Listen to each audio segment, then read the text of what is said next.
Okay, boys and girls, our number of the day is the number 8. Help me count and clap to the number 8. Ready?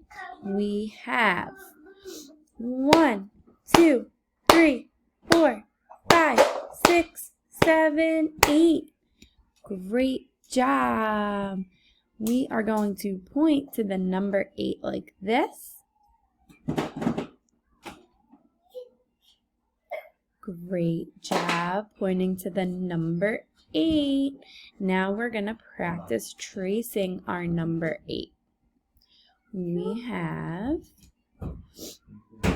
our number 8 right here. So on your screen, we're going to start at the red dot. Let's put our finger on the red dot.